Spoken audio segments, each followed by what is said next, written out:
Muy buenos días a todos. Les invito a abrir sus Biblias al libro de Daniel. Seguimos con la serie de predicaciones del libro de Daniel. Estamos en el capítulo 7, así que les invito a abrir sus Biblias a Daniel capítulo 7. Este es un libro fascinante de la Biblia porque exalta de manera particular la soberanía de Dios, de manera particular nos muestra el control que Dios tiene sobre la historia, nos muestra de manera particular cómo Dios dice cosas de antemano antes de que sucedan y muestra que Él es Dios. De hecho, en Isaías, una de las maneras que Dios muestra que Él es distinto a los otros dioses falsos es que Él puede decir de antemano lo que va a suceder y así se da. Y de hecho nosotros tenemos ejemplo tras ejemplo en las Escrituras de profecías dadas en el Antiguo Testamento que ya fueron cumplidas, que nos da confianza de aquellas profecías que no han sido cumplidas todavía. Así que Daniel es muy particular en esto y este capítulo es un capítulo especial porque es uno de los capítulos más claves del libro, es el capítulo quizás más clave del libro de Daniel. El título del sermón de hoy es el reino que nunca terminará, el reino que nunca terminará. La realidad es que a lo largo de la historia siempre han existido reinos, han existido líderes políticos que quieren establecer su reino de una manera permanente, quieren establecer su política de una manera que dure para siempre. Tenemos el ejemplo de los nazis. En el siglo XX, el régimen nazi hablaba de establecer un tercer Reich, un tercer imperio, porque ya había dos etapas en la historia de Alemania y Hitler tenía la visión de establecer un régimen que duraría 1000 años, un régimen sumamente impío, sumamente malvado, pero él tenía la idea de poder tener un régimen que iba a durar 1000 años. Era una visión de dominio total, permanente, invencible. Pero ese reino que prometió 1000 años no duró ni 12 años. Fueron 12 años terribles, especialmente para los judíos, pero aquello que había prometido 1000 años ni siquiera duró 12. Terminó en ruinas, en juicio, en destrucción total. Tenemos ejemplos también de la Unión Soviética, con una idea de que esto va a durar para siempre.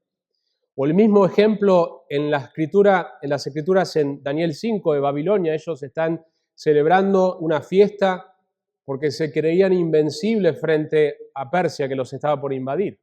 Están tranquilos, tenemos un muro impenetrable. Frecuentemente vemos esta repetición a través de la historia, la idea de tener permanencia. Y de hecho a nosotros nos puede pasar lo mismo.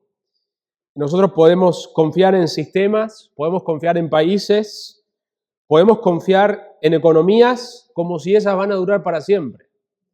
Muchos incluso han venido a este país con esperanza. Ahora sí, estabilidad. Ahora sí, seguridad. Ahora sí, una mejor vida.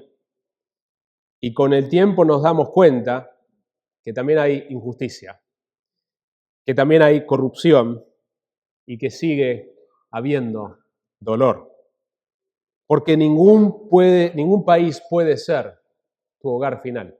Ningún país puede ser tu hogar final. De hecho, cuando nosotros intentamos establecernos en nuestros corazones, en este mundo es similar a una persona que alquila una casa por un año y le hace un montón de cambios, remodelaciones, remodela el baño, saca paredes, pone otra pared, hace cambios profundos, como si hubiera tenido la meta de vivir por años ahí. Y la realidad es que está alquilando, lo va a tener que entregar esa casa en un año. Y nosotros a veces con nuestros corazones nos establecemos en esta tierra como si este es nuestro hogar permanente. Pero la realidad es que todo reino humano termina. Pero hay uno, y esto es lo que vamos a ver en Daniel 7, que nunca terminará.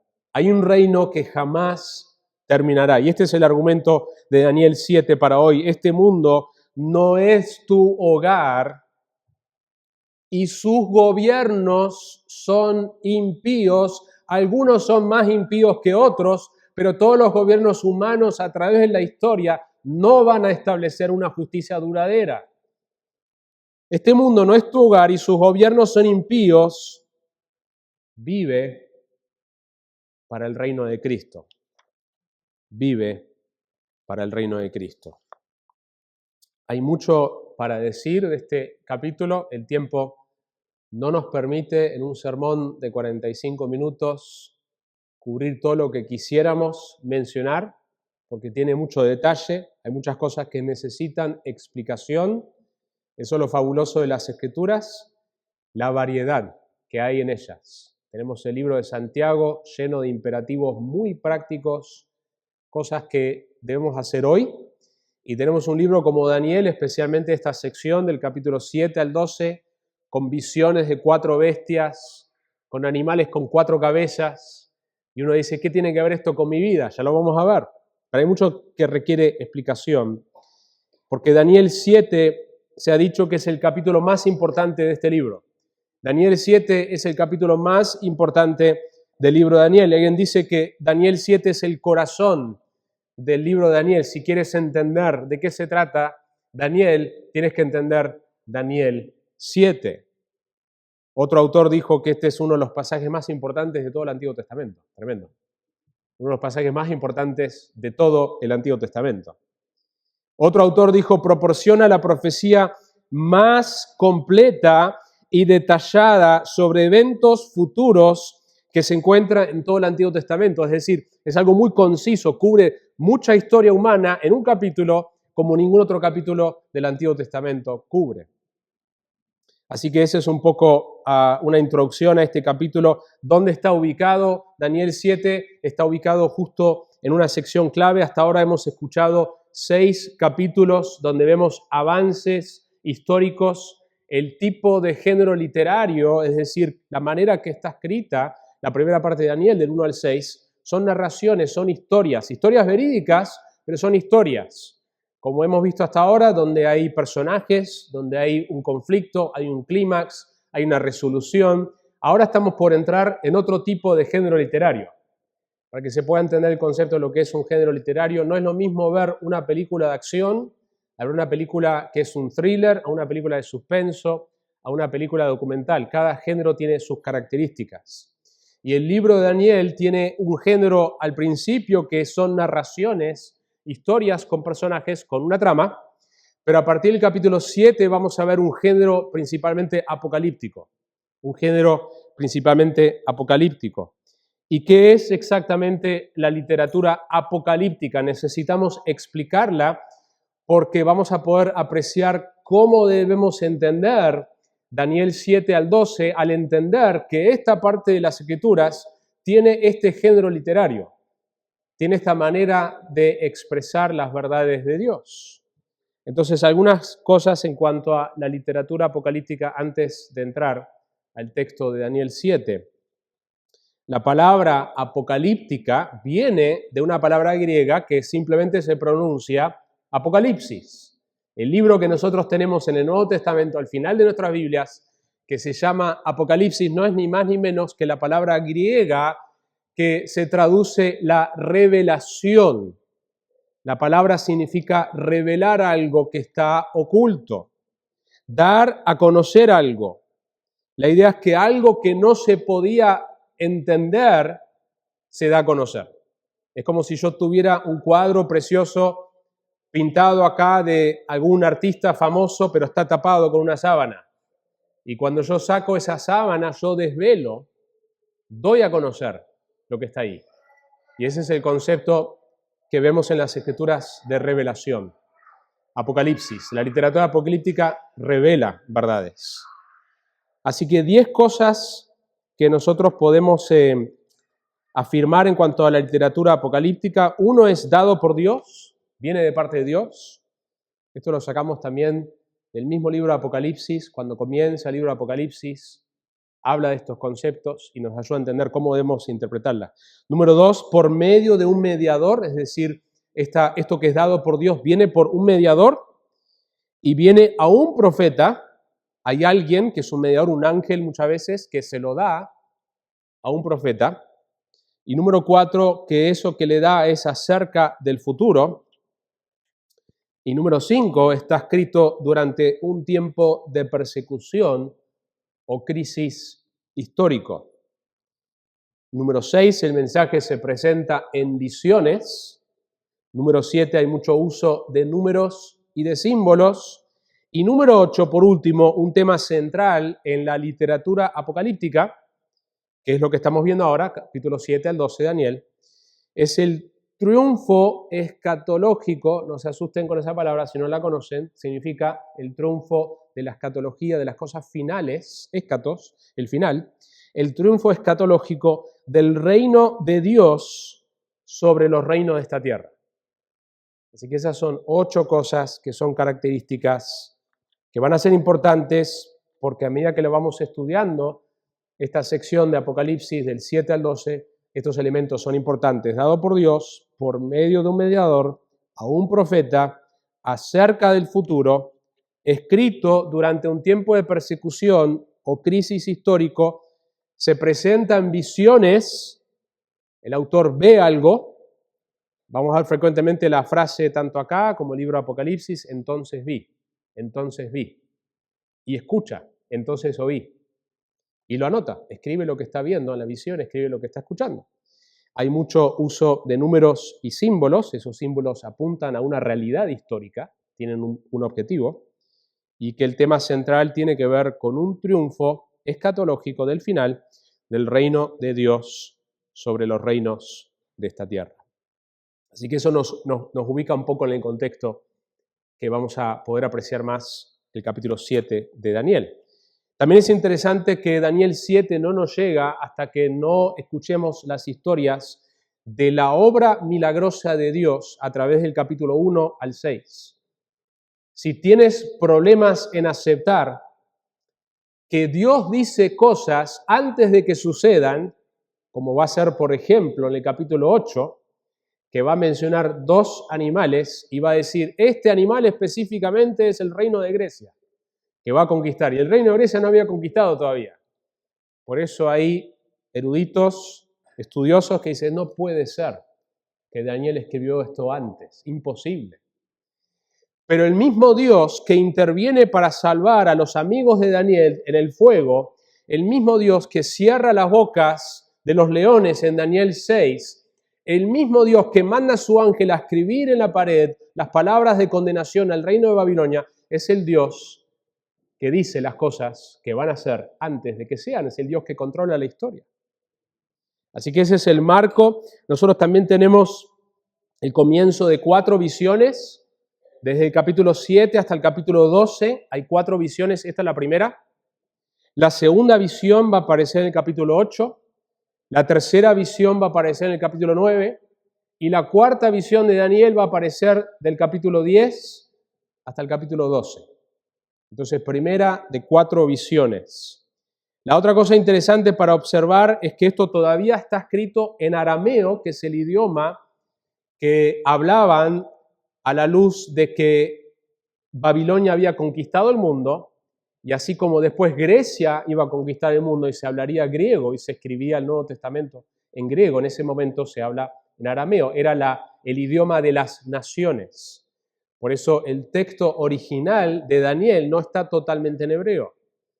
Está el capítulo 1 en hebreo, pero el capítulo 2 al capítulo 7 está en arameo, que es el idioma de las naciones, porque esos capítulos hablan del plan de Dios para las naciones. Recién en el capítulo 8 hasta el capítulo 12 va a retomar el idioma de hebreo, que es el idioma de los judíos, donde el enfoque de esos capítulos va a ser el plan de Dios con su pueblo, Israel. También vemos varias similitudes y diferencias cuando comparamos el capítulo 2 con el capítulo 7. Si ustedes recuerdan el capítulo 2, una de las cosas que aparece en ese capítulo es una estatua, en el sueño de Nabucodonosor.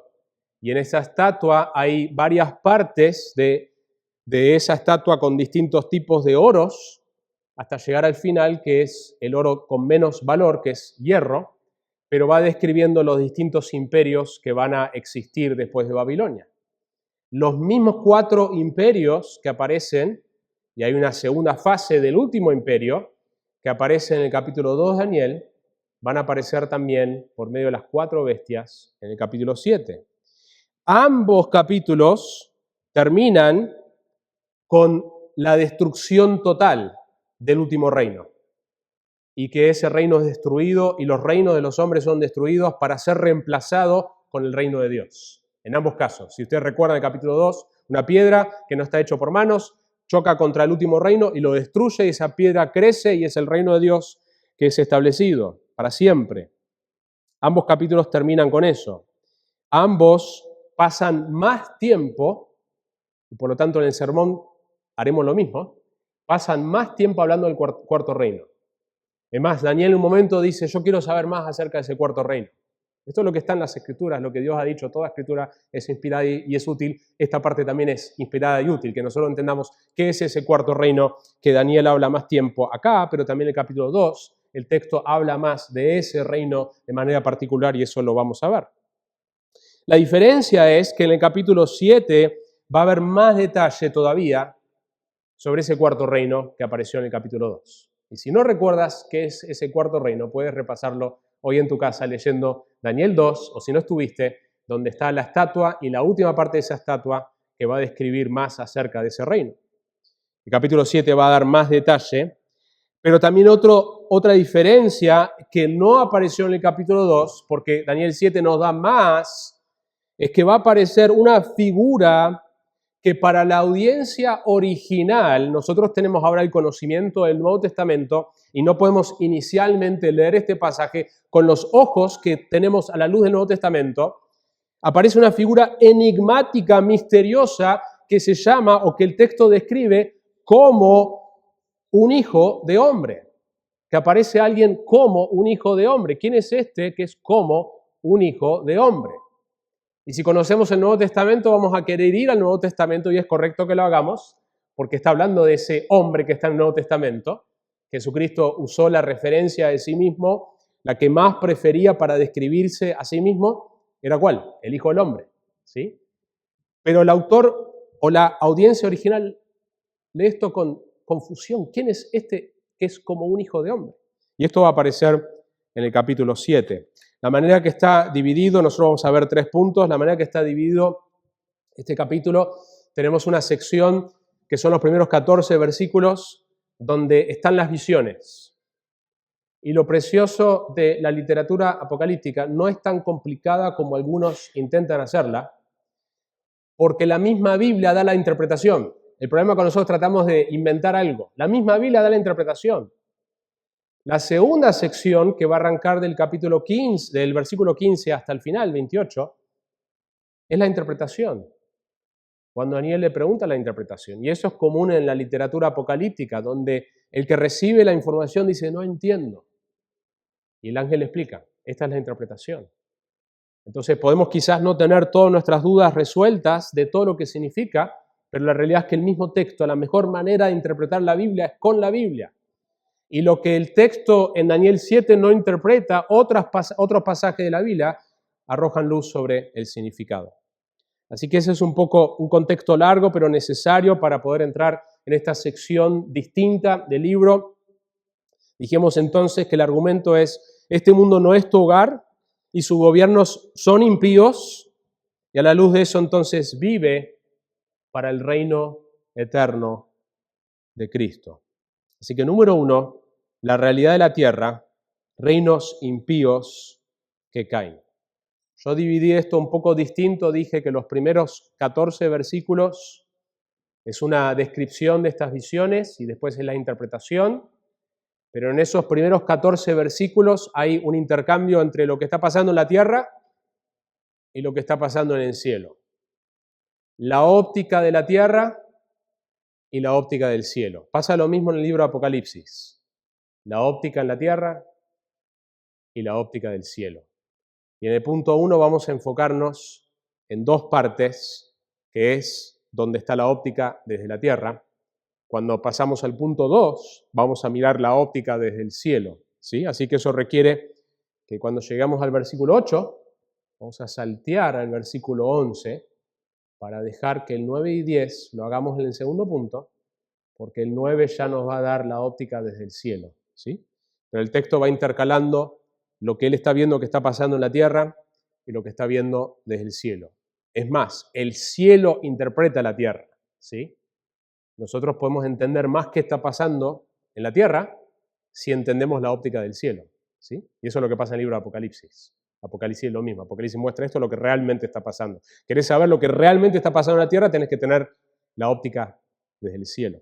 Así que lo que vemos finalmente es, en esta primera parte, es que los reinos impíos que caen, la realidad de la tierra. Versículo 1 comienza, nos da el contexto del sueño y las visiones. Miren cómo comienza. En el año primero del rey Belsasar de Babilonia, si ustedes recuerdan el avance del libro hasta ahora, es que ahora va a ir para atrás, porque el capítulo 6, lo último que nosotros vimos en Daniel, fue el reino de Darío, el reino de Ciro, que ya es el reino medo-persa, que es el reino que conquistó Babilonia.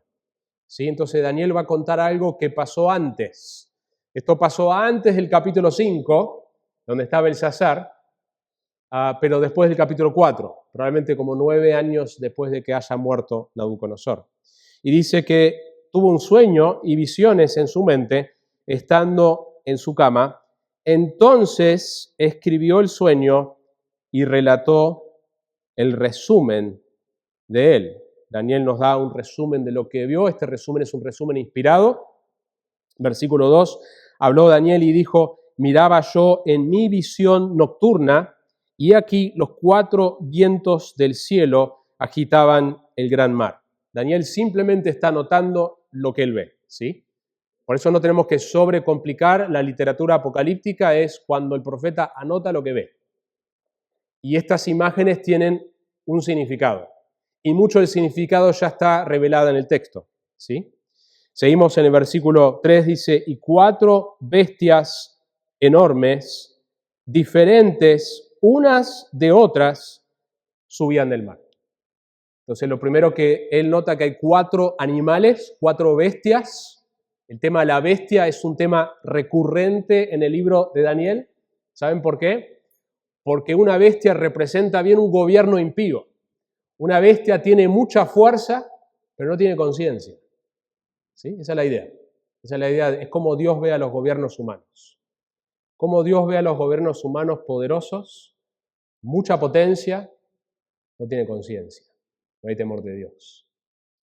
Y de hecho por eso Apocalipsis va a agarrar este mismo concepto. Si querés apreciar y entender Apocalipsis, empieza con Daniel. Porque ¿cómo va a llamar Apocalipsis a un líder político mundial? La bestia. ¿Sí? Está sacado de la imagen de Daniel. Una bestia es un animal muy poderoso, es la idea, sin conciencia. Así es un gobierno impío. Y estas criaturas van a ser bien extrañas, pero son más extrañas para nosotros, porque para los lectores originales, ellos estaban acostumbrados a ver animales mezclados con cosas raras. Algunos ejemplos. En el antiguo cercano oriente, el arte y la mitología estaba lleno de criaturas híbridas. Híbridas significa una mezcla de algo. Por ejemplo, aún hoy se puede visitar la Esfinge en Egipto, que combina el cuerpo de un león con una cabeza humana. El Yamasú de Asiria presentaba el cuerpo de un toro o un león, alas de águila y cabeza humana. El Mushusu babilónico tenía el cuerpo de una serpiente, patas delanteras de león y patas traseras de ave. Eran normales en ese tiempo y había una simbología, un significado de esos animales, eran caracterizados por algo y querían representar algo por medio de estas imágenes. Entonces, cuando Daniel ve esto, no está viendo algo totalmente distinto a lo que él ya conocía en su cultura, o en la cultura babilónica. Llegamos al versículo 4 y va a describir cómo es esta primera bestia. La primera era como un león y tenía alas de águila. Y si uno pudiera ver hoy los restos de la arqueología babilonia, una de las características son los leones. Es una imagen adecuada para una nación que frecuentemente tenía leones para representar algo característico de su nación. Mientras yo miraba, sus alas le fueron arrancadas, fue levantada del suelo y puesta sobre 2 pies como un hombre, y le fue dado corazón de hombre. Si ustedes recuerdan la historia de Nabucodonosor, en el capítulo 4, ¿qué le sucede a él?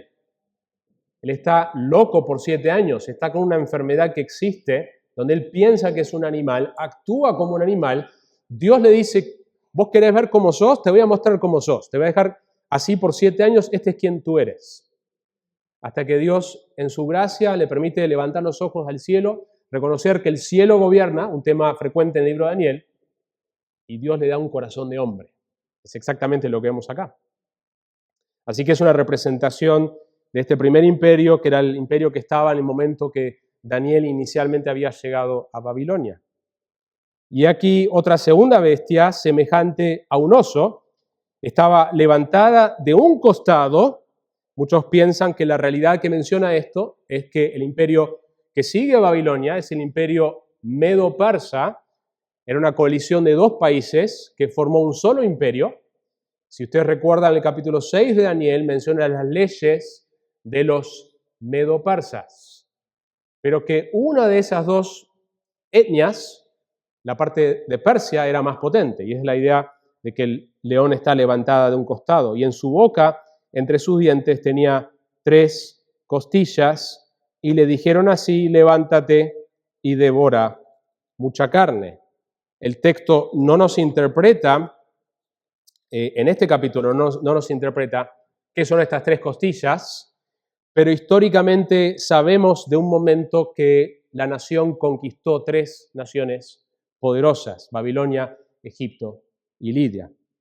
Si comparamos este relato de la segunda bestia con Daniel 8, miren conmigo un minutito Daniel 8, versículo 19 al 22,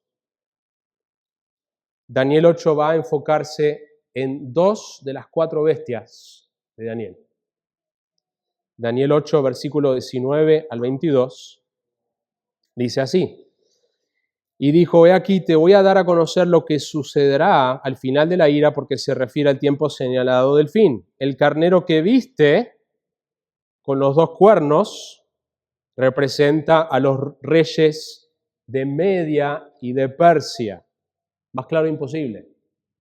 Y el macho cabrío peludo representa al reino de Grecia. Y el cuerno grande que está entre sus ojos es el primer rey, y el cuerno roto y los 4 cuernos que salieron en su lugar representan 4 reinos que se levantarán de su nación, pero no con su poder. Entonces hay una referencia. ¿Cuál es el objetivo de mirar esto? Hay una referencia clara en el capítulo que sigue, que los 2 imperios del medio de los 4 que estamos viendo se refieren a Medo-Persia y a Grecia. Y de hecho menciona que hay 4 cuernos y menciona que hay 4 reinos que vendrán de esos 4 cuernos. Miren cómo continúa en Daniel 7, versículo 6. Después de esto, seguí mirando y aquí otra más semejante a un leopardo. ¿Cuál es la característica principal de un leopardo? Su velocidad. ¿Qué imperio le siguió históricamente? Históricamente el imperio que le sigue mundialmente, que conquistó el mundo después de Medo-Persa, es el imperio griego, Alejandro el Magno. Y lo que se conoce de este imperio, lo que se conoce de Alejandro el Magno, que él conquistó el mundo con una rapidez que nunca se había visto. Y esto está profetizado mucho antes de que esto sucediera. Y la imagen que usa es la imagen de un leopardo, la velocidad, que tenía sobre su dorso 4 alas de ave. La bestia tenía 4 cabezas y le fue dado dominio. El capítulo 8 de Daniel nos aclara que lo que tiene que ver con 4 tiene que ver con 4 reinos. Porque Alejandro el Magno, cuando él muere, no deja sucesor. Sus 4 generales eventualmente toman 4 partes y quedan como 4 reinos debajo de Grecia. Profetizado mucho antes de que eso hubiera sucedido. Y le fue dado dominio. Versículo 7, ahora sí va a entrar en este reino que es distinto. Es más, esta bestia Daniel ni tiene palabras para describir, no sabe cómo describirlo. Cada vez pudo decir, este es como un león, este es como un leopardo, pero acá no tiene palabras, porque es totalmente distinto. Versículo 7 dice, puesto seguí mirando en las visiones nocturnas y aquí una cuarta bestia terrible, espantosa y en gran manera fuerte, que tenía enormes dientes de hierro, devoraba, desmenuzaba y hollaba los restos con sus pies. Era diferente de todas las bestias que le antecedieron y tenía 10 cuernos. Mientras yo contemplaba los cuernos, he aquí, otro cuerno, uno pequeño, surgió entre ellos, y 3 de los primeros cuernos fueron arrancados delante de él, y he aquí, este cuerno tenía ojos como los ojos de un hombre, y una boca que hablaba con mucha arrogancia. Hermanos, hay mucho ahí. ¿Están conmigo? Hay mucha información ahí. Pero esto es la palabra de Dios y necesitamos poder entender hasta donde Dios nos pueda ayudar a entender lo que está revelado acá. Porque Dios ha querido incluir esto en las Escrituras para nuestro bien. Daniel lo que está describiendo es una cuarta bestia que dice que es espantosa, que es terrible lo que él está viendo acá. No es semejante a ningún otro animal. Entonces, algunas cosas que podemos observar sobre este cuarto reino que también apareció en Daniel 2, es que este reino tiene etapas. Si ustedes recuerdan en el capítulo 2 de Daniel, ¿cuál es el tipo de metal del último reino? Hierro, que era una característica muy común en el imperio romano. El imperio que le sigue históricamente a Grecia es Roma. En el capítulo 2 de Daniel tenemos la descripción de hierro. Pero después hay como una segunda fase de ese reino que dice que es hierro mezclado con barro. ¿Sí? Y acá tenemos una descripción que después van a aparecer 10 cuernos. Y de esos 10 hay otro cuerno, y ese cuerno específicamente dice que es pequeño, y los cuernos en las Escrituras, en el Antiguo Testamento, justamente dijimos que la Biblia la interpretamos con la Biblia. Y los cuernos frecuentemente en la Biblia tienen que ver con fuerza. Por el contexto acá, y por lo que vamos a ver más adelante, tiene que ver con naciones, con 10 naciones, 10 reyes. Daniel 2, cuando habla de este último reino, va a decir en el tiempo de estos reyes, plural. Y Daniel dice que este reino tiene una primera fase, pero en su segunda fase tiene 10 cuernos, y de esos 10 cuernos va a haber uno pequeño que se va a levantar y va a derribar a 3.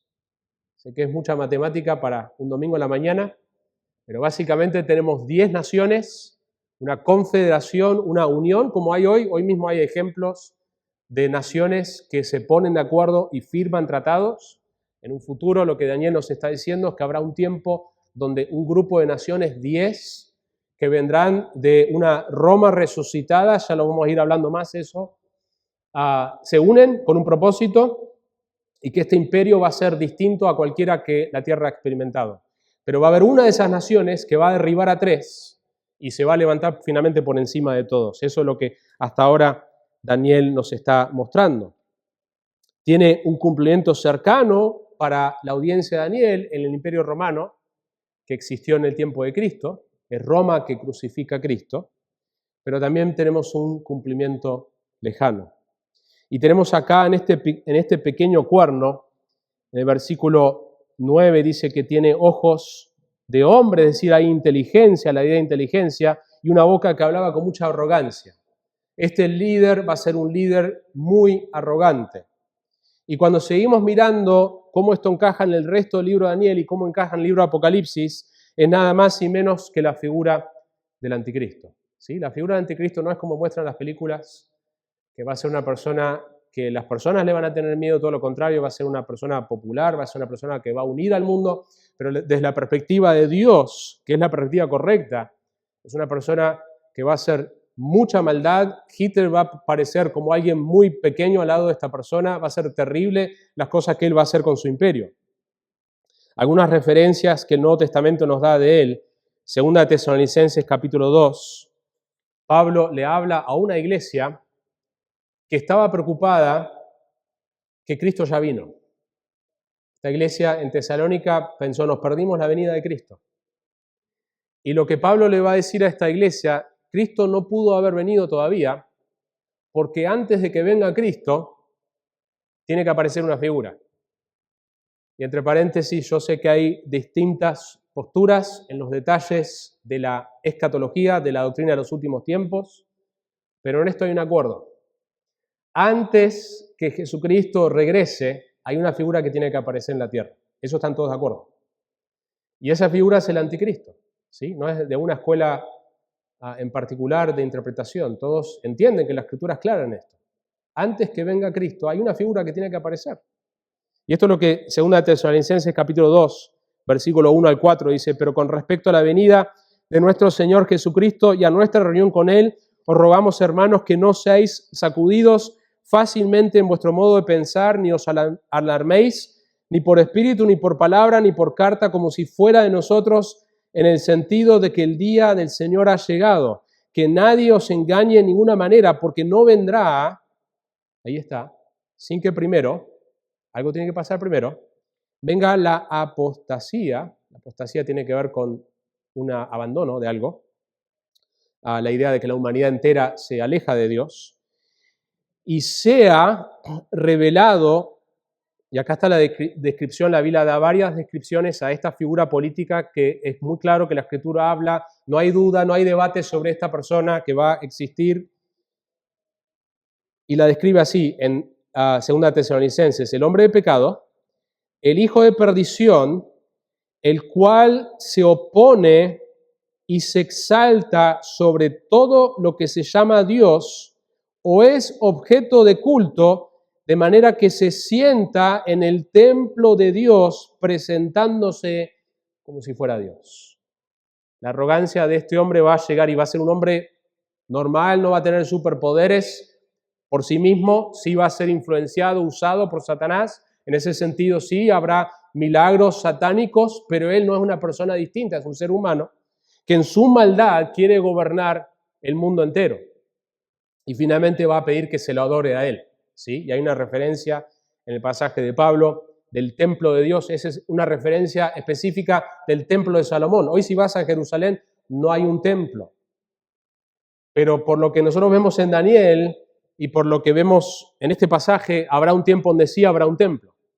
Si hoy vos buscás en internet, hay un grupo que se llama The Temple Institute.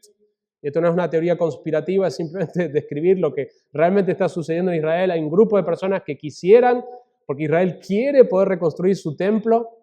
¿Por qué lo quiere reconstruir? Porque para ellos el Mesías no ha venido todavía y para ellos necesitan tener su sistema sacrificial.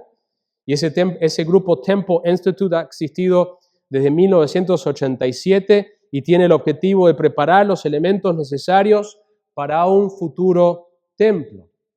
Los israelitas practicantes de hoy quieren ese templo. Y la Escritura habla de un tiempo donde habrá un templo y de esta persona que se va a sentar ahí y va a decir, yo soy Dios. 2 Tesalonicenses 2:8, en el mismo capítulo dice, y entonces será revelado ese inicuo a quien el Señor matará con el espíritu de su boca y destruirá con el resplandor de su venida. Jesucristo mismo lo va a matar a esta persona en su segunda venida. Y esto coincide también con lo que el libro de Apocalipsis nos describe acerca de esta figura. Apocalipsis 13:2 y 13:5 al 8 dice esto, se le dio una boca que hablaba palabras arrogantes y blasfemias, igual que este pequeño cuerno que Daniel describe de esta futura confederación de naciones que habla blasfemias. Y se le dio, según Apocalipsis, autoridad para actuar durante 42 meses. Si hace la cuenta de 42 meses, son 3 años y medio. Y acá en Daniel 7 va a hablar de tiempo. La palabra tiempo significa un año en su contexto. Daniel 4, cuando describe los 7 tiempos de Nabucodonosor, son 7 años. Tiempos, es decir, 2 años y medio tiempo. La misma cantidad de tiempo. 42 meses. Y abrió su boca en blasfemias contra Dios para blasfemar su nombre y su tabernáculo, es decir, contra los que moran en el cielo se le concedió, Dios permite esto, hacer guerra contra los santos y vencerlos. Se le dio autoridad sobre toda tribu, pueblo, lengua y nación, y la adorarán todos los que moran en la tierra. Va a haber un tiempo donde en la tierra va a estar feliz. Tenemos a un líder que ha unido las diferencias religiosas, hay paz en el Medio Oriente, hay una economía global que está unida con una sola moneda y entonces estamos unidos bajo este Mesías y la tierra entera va a adorarlo y quienes no lo adoran serán martirizados y por eso habrá muchos creyentes que morirán. El texto dice en Apocalipsis, la adorarán todos los que moran en la tierra cuyos nombres no han sido escritos desde la fundación del mundo en el libro de la vida del Cordero que fue inmolado. El versículo 11, volviendo al libro de Daniel, estamos salteando y el 9 y el 10. Yo antes había mencionado el versículo 8, porque todavía queremos enfocarnos en lo que está pasando en la tierra, en la visión en la tierra. Versículo 11 dice, entonces yo seguí mirando a causa del ruido de las palabras arrogantes que el cuerno decía. Dijimos que este cuerno, que es una nación que empieza pequeño, pero que eventualmente toma el control de esta confederación de naciones futuras, seguí mirando hasta que mataron a la bestia, la palabra que usa Apocalipsis para describir esta figura política futura es la bestia, destrozaron su cuerpo y lo echaron a las llamas del fuego, que es exactamente lo que Apocalipsis también, capítulo 19, describe que Jesucristo hace en su segunda venida. Dice así Apocalipsis 19 al 20. Entonces vi a la bestia, ahí está la misma palabra, a los reyes de la tierra y a sus ejércitos. Esto es tremendo, que esto diga esto. Reunidos para hacer guerra contra el que iba montado en el caballo y contra su ejército. Estoy leyendo, lo estoy interpretando, es claro lo que está diciendo acá. Que va a haber una coalición futura de reyes en la tierra que literalmente intentan frenar a Jesucristo con su venida. Literalmente están buscando hacerle guerra política, guerra usando sus armas, literalmente. Y la bestia fue apresada y con ella el falso profeta que hacía señales en su presencia, con las cuales engañaba a los que habían recibido la marca de la bestia y a los que adoraban su imagen. Los dos fueron arrojados vivos al lago de fuego que arde con azufre. Jesucristo tan solo tiene que hablar. Por eso la imagen de Apocalipsis 19 es una espada que sale de su boca. Él habla y lo destroza a todos. Es así el poder de nuestro Señor. El versículo 12, en Daniel, dice, a las demás bestias, es decir, las primeras tres que mencionó, los primeros tres reinos, se les quitó el dominio, pero les fue concedida una prolongación de la vida por un tiempo determinado. ¿Qué significa esto?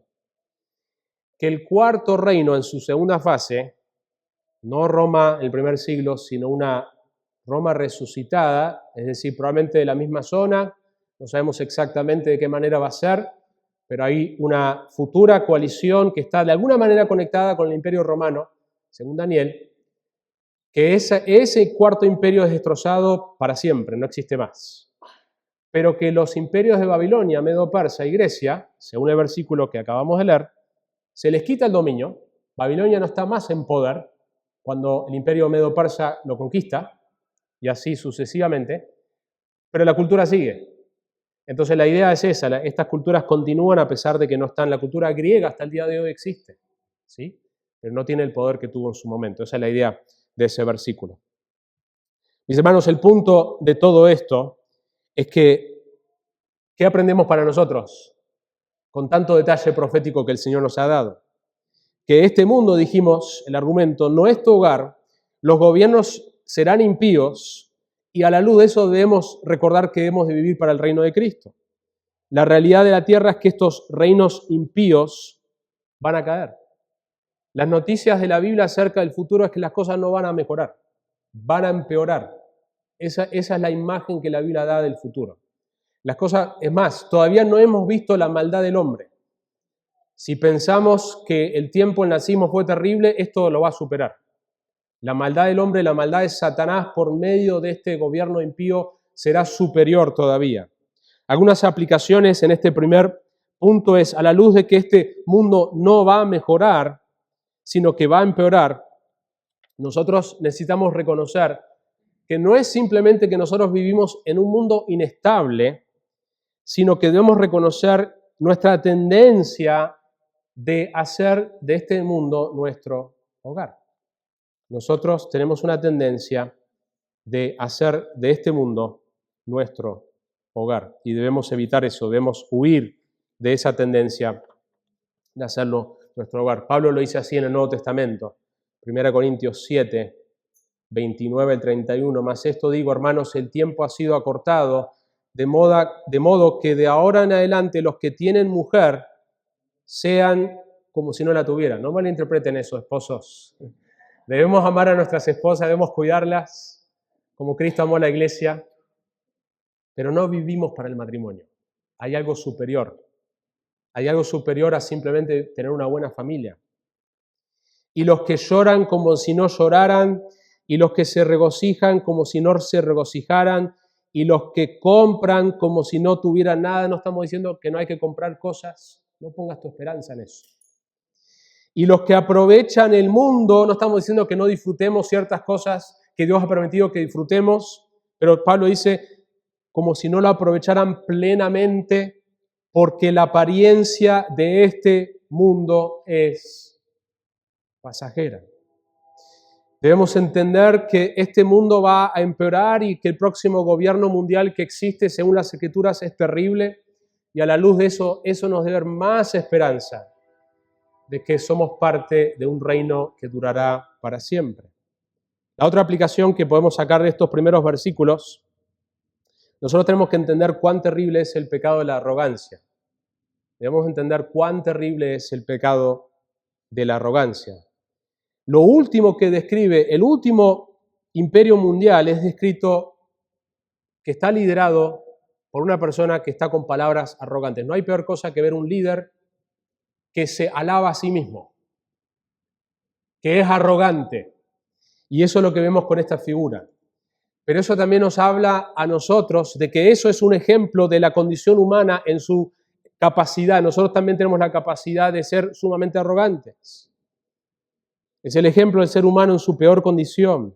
Por eso Proverbios dice que te alabe el extraño y no tu boca, el forastero y no tus labios. La jactancia no tiene lugar en la vida del creyente. Cuando nosotros nos jactamos, ya sea en nuestro corazón o en nuestras palabras, estamos en ese mismo camino de este líder sumamente impío. Jeremías lo dice así. Así dice el Señor, no se gloríe el sabio de su sabiduría. Si Dios te ha dado sabiduría, no te jactes. Ni se gloríe el poderoso de su poder, ni el rico se gloríe de su riqueza. Si te ha dado capacidad adquisitivo, no te jactes. Mas el que se gloríe, gloríese de esto. Hay algo que sí debes gloriarte. Hay algo que sí debes jactarte, según este pasaje. De que me entiende y me conoce. Pues yo soy el Señor, que hago misericordia, derecho y justicia en la tierra, porque en estas cosas me complazco. Así que si te vas a jactar en algo, jactate que conoces al Señor. Pablo lo dice así en Gálatas 6:14, pero jamás acontezca que yo me gloríe, sino en la cruz de nuestro Señor Jesucristo. Si te vas a gloriar en algo, gloríate en la cruz de tu Señor Jesucristo, por el cual el mundo ha sido crucificado para mí y yo para el mundo. Amigo, amiga, si Cristo no es tu Salvador y tu Señor, este mundo tiene una fecha de vencimiento. Nosotros sabemos cómo termina la historia. Nosotros sabemos que no va a terminar como muchas de las películas lo pintan. Termina como Dios ha dicho y Dios ha sido fiel siempre a cumplir su palabra. Cristo vino para rescatarnos y trasladarnos fuera de lo que la Biblia describe que es el reino de tinieblas, que es el mundo que está hoy bajo Satanás. Satanás, cuando tienta a Jesús, le ofrece los reinos de este mundo. Somos llamados, por medio del Evangelio, a venir a Cristo y salir de este reino de tinieblas. Así que ven a Cristo. De hecho, el texto va a ser un contraste entre estos dos reinos. Eso es lo que vamos a ver en el punto 2. Miren cómo sigue, porque ahora va a pasar de mirar lo que está pasando en la tierra, o la visión es estos reinos que surgen en la tierra, a la realidad del cielo. En la tierra, en la visión, hay el mar y la tierra básicamente lo mismo, porque el mar es una imagen de la maldad del hombre muchas veces en las Escrituras, o la multitud de los gentiles. Menciona las bestias que vienen del mar, pero también son las bestias que vienen de la tierra. Y vemos impiedad, vemos confusión, vemos algo que está agitado, pero en el cielo vemos tranquilidad y vemos que Dios está sentado en su trono. Miren cómo arranca el versículo 9. Seguí mirando. Hasta que se establecieron tronos y el anciano de días se sentó. Y uno nota una calma en toda esta sección, hay solemnidad, debe haber terror en un sentido al leer esto, porque miren cómo sigue, su vestidura era blanca como la nieve, la imagen de su pureza, el anciano de días es una referencia a Dios el Padre, los tronos probablemente tienen que ver con los santos, el pueblo de Dios que va a reinar, la Biblia dice que nosotros vamos a reinar con Cristo, la Biblia también dice que vamos a juzgar a ángeles, su vestidura era blanca como la nieve y el cabello de su cabeza como lana pura, su trono llamas de fuego, el fuego en el Antiguo Testamento y en el Nuevo es una imagen de santidad, de juicio. Jesucristo está descrito en Apocalipsis 1 con ojos de fuego, que todo lo ve, Él puede ver todos los pecados en tu vida que jamás hayas cometido, todas las motivaciones, todos los pensamientos impuros, lo ha visto todo. Y sus ruedas, fuego abrasador. Ezequiel 1 presenta un trono que está sobre ruedas de fuego. La idea es que Él está con la capacidad de gobernar todo, puede ir a cualquier lado, Él es omnipresente, omnisciente. Versículo 10, un río de fuego corría saliendo delante de Él. Miles de millares le servían y miríadas de miríadas estaban en pie delante de Él. Lo más probable que son ángeles, miles y miles y miles de ángeles que están sirviendo a este Dios único, eterno, omnisciente, omnipresente, santo. Y miren lo que dice el final del versículo 10. El tribunal se sentó y se abrieron los libros. El ser humano puede tener todas sus teorías, todas sus discusiones, todas las objeciones que quiera, pero va a haber un momento que este día va a llegar.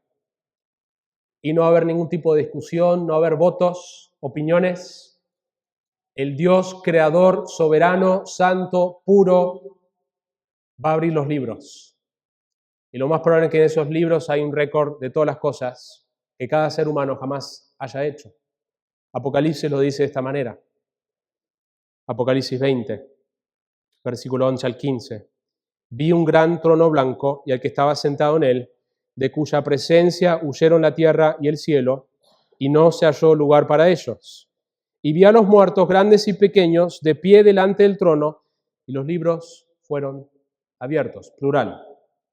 Y otro libro fue abierto, que es el libro de la vida, y los muertos fueron juzgados por lo que estaba escrito en los libros según sus obras. El ser humano será juzgado según sus obras delante de un Dios santo. Y el mar entregó los muertos que estaban en él, y la muerte y el Hades entregaron los muertos que estaban en ellos. Nadie podrá escaparse de este juicio. No importa si fue hasta lo más profundo del mar que la persona murió, será entregado, estará presente en ese juicio. No hay manera de evadirlo. Y el Hades entregaron los muertos que estaban en ellos y fueron juzgados, cada uno según sus obras, y la muerte y el Hades fueron arrojados al lago de fuego. Esta es la muerte segunda, el lago de fuego, y el que no se encontraba escrito en el libro de la vida fue arrojado al lago de fuego. Mis hermanos, esa imagen es una imagen aterradora, al igual que lo que dice acá el versículo 10 de Daniel 7. Y no quiero pasar rápidamente a lo que sigue sin que ese peso de lo aterrador que eso es caiga en nuestras mentes, en nuestros corazones. Es terrible ese momento. Hay cosas en las Escrituras que a nosotros como cristianos no nos encanta hablar de ellas. Son terribles. Que un día miles y millones de personas están delante de un Dios santo que lo va a condenar por una eternidad según sus obras. Ningún ser humano frente a lo que ha hecho puede pararse delante de Dios. De hecho, el Salmo 130 dice así: Señor, versículo 3, si tú tuvieras en cuenta las iniquidades,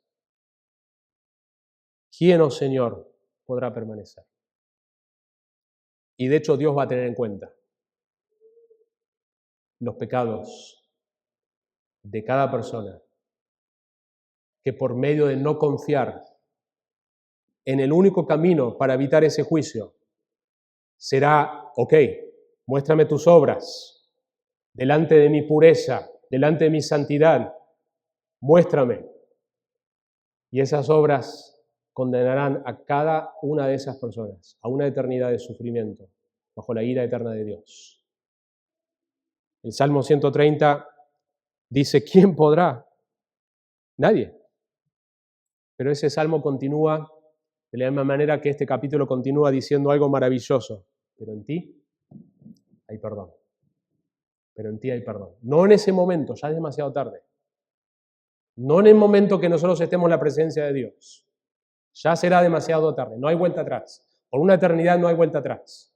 Será demasiado tarde.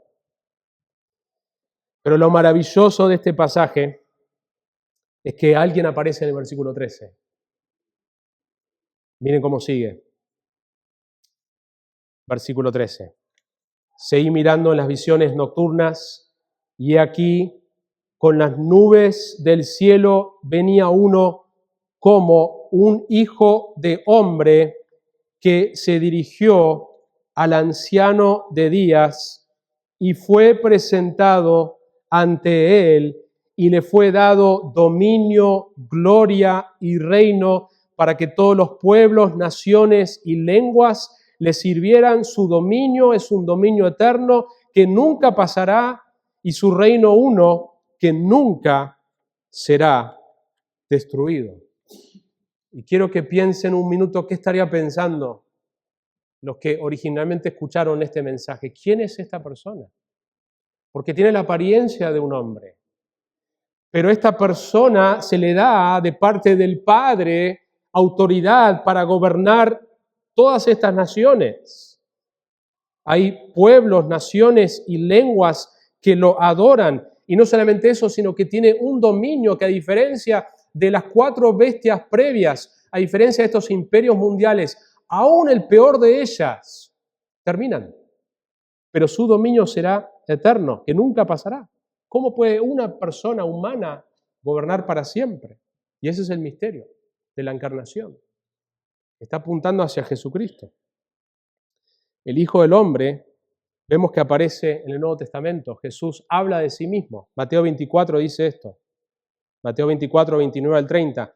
Pero inmediatamente después de la tribulación de esos días, el sol se oscurecerá, la luna no dará su luz, las estrellas caerán del cielo y las potencias de los cielos serán sacudidas. Entonces aparecerá en el cielo la señal del Hijo del Hombre. Y entonces todas las tribus de la tierra harán duelo, porque para algunos será demasiado tarde. Jesucristo viene hoy como Cordero para ofrecernos el perdón de todos nuestros pecados. Vendrá mañana como león para juzgar a los vivos y a los muertos. Y verán al Hijo del Hombre que viene sobre las nubes, la misma imagen que aparece acá en Daniel 7, del cielo con poder y gran gloria. La imagen de la nube en el Antiguo Testamento tiene que ver con la presencia de Dios. Dios manifestaba su presencia por medio de una nube. Pero no solamente esto, si no queda duda de quién es el Hijo del Hombre de Daniel 7, Marcos cita una conversación que ocurre entre Jesús y los fariseos, el Sanedrín, que lo querían condenar a muerte. Y dice así, Marcos 14, 61 al 64, mas él callaba y nada respondía, hablando de Jesús. Le volvió a preguntar el sumo sacerdote, diciéndole: ¿eres tú el Cristo, el Hijo del bendito? Jesús dijo: qué precioso hubiera sido ver esto y ver la cara del sumo sacerdote y la cara del Sanedrín, porque hasta ahora Jesús está callado. frente a sus acusadores: yo soy. Y veréis al Hijo del Hombre sentado a la diestra del poder y viniendo con las nubes del cielo. Entonces, noten la reacción del sumo sacerdote. No sé si lo están mirando, pero esta es la reacción. Escuchen la reacción. Entonces el sumo sacerdote, rasgando sus ropas, dijo: ¿qué necesidad tenemos de más testigos? Habéis oído la blasfemia. ¿Qué os parece? Y todos le condenaron diciendo que era reo de muerte. Ellos entendieron que cuando Jesús se está describiendo como el Hijo del Hombre de Daniel, si él no era el Mesías, eso es blasfemia. Ellos tenían la expectativa de que este Hijo de Hombre era un Mesías. No creían que Jesús era ese Mesías revelado. Y la pregunta acá que algunos hacen menciona el Hijo del Hombre que aparece delante de anciano de días y menciona las nubes, si esto es una referencia a su ascensión, porque en su ascensión, Hechos 1:9, dice: después de haber dicho estas cosas, fue elevado mientras ellos miraban y una nube le recibió y le ocultó de sus ojos, o si es una referencia a su segunda venida, y lo más probable es que es ambas, que hay ambos elementos combinados, porque el reino de Dios tiene una inauguración, una etapa inicial por medio de la crucifixión y la resurrección de Jesucristo. Cristo, cuando predica en Marcos, dice: el reino de Dios se ha acercado. La Biblia describe que la iglesia es avanzar el reino de Dios en la tierra. Hay una representación actual del reino de Dios por medio de su pueblo. Pero hay una manifestación futura del reino de Dios que va a establecerse sobre la tierra. Y probablemente hay una referencia a ambos. Dijimos entonces que en este punto vemos la realidad del cielo, un reino eterno que permanece para siempre. Y ese es el contraste, hermanos, entre los reinos de esta tierra y el reino eterno de Cristo. Algunas aplicaciones sobre este segundo punto. Muchos llegaron, mencionamos antes, a este país con la idea de tener una mejor vida. Y no está mal si Dios nos da la oportunidad de poder tener una mejor vida en esta tierra. Pero el punto es: no pongas tu esperanza en lo que un país te puede ofrecer. Vive para el reino del Hijo eterno de Dios, para el reino de Dios que jamás será destruido. Y si estás acá y Cristo no es tu Salvador, el cristianismo bíblico no es una religión de un país, no es una religión de un partido político, es un reino cuyos ciudadanos son de todas las naciones. Eso es lo que el texto dice. De todas las naciones lo están sirviendo. El requisito para entrar en ese reino no tiene que ver con tener ciertos papeles o conseguir una cierta ciudadanía por medio de lo que sea. El requisito es simple: nacer de nuevo. Es lo que Jesús le dice a Nicodemo: es necesario que nazcas de nuevo si quieres ver este reino. Y esto nos lleva a nuestro último punto, donde vemos la interpretación: los santos heredarán el reino eterno. Los santos heredarán el reino eterno. Versículo 15, miren conmigo. A mí, Daniel, se me angustió por dentro el espíritu y las visiones de mi mente seguían turbándome. Me acerqué a uno de los que estaba ahí de pie y le pedí que me dijera la verdad acerca de todo esto. Y me respondió dándome a conocer la interpretación de estas cosas. Estas bestias enormes, que son cuatro reyes que se levantarán de la tierra. Pero los santos del Altísimo recibirán el reino y poseerán el reino para siempre, por los siglos de los siglos. Si estás un poco perdido hoy, con tantas bestias y los cuernos y los pasajes de Apocalipsis y un mensaje que se ha extendido un poco, sabe esto, que el ángel le resume acá. ¿De qué se trata todo esto? Se trata de esto: que estos 4 reinos representan reinos en la tierra que van a tener su final, pero que los santos vamos a heredar un reino que jamás será destruido. El ángel le da un resumen de la interpretación. Pero Daniel se queda insatisfecho con eso. Quiere saber más. Noten el versículo que sigue, 19. Entonces quise saber la verdad acerca de la cuarta bestia, que era diferente de todas las demás, y en gran manera terrible, con sus dientes de hierro y sus garras de bronce, y que devoraba, desmenuzaba y hollaba los restos con sus pies, y la verdad acerca de los 10 cuernos que tenía en su cabeza, y del otro cuerno que había surgido, delante del cual cayeron 3 de ellos, es decir, el cuerno que tenía ojos y una boca que hablaba con mucha arrogancia, y cuya apariencia era mayor que la de sus compañeros. Mientras yo miraba, este cuerno hacía guerra contra los santos y prevalecía sobre ellos. Porque la Escritura es clara, en el libro Apocalipsis, la cantidad de persecución que habrá en un futuro, como la hay hoy, pero habrá más todavía en un futuro de los cristianos, de aquellos que se convierten en este tiempo. Hasta que vino el anciano de días y se hizo justicia a favor de los santos del Altísimo, y llegó el tiempo cuando los santos tomaron posesión del reino. Mis hermanos, nosotros tenemos un elemento presente de este reino, pero hay un elemento futuro que esperamos todavía. Y Apocalipsis lo describe de la siguiente manera. Apocalipsis describe ese momento futuro de la siguiente manera. Apocalipsis capítulo 11, si quieren mirar conmigo un minutito. Apocalipsis capítulo 11.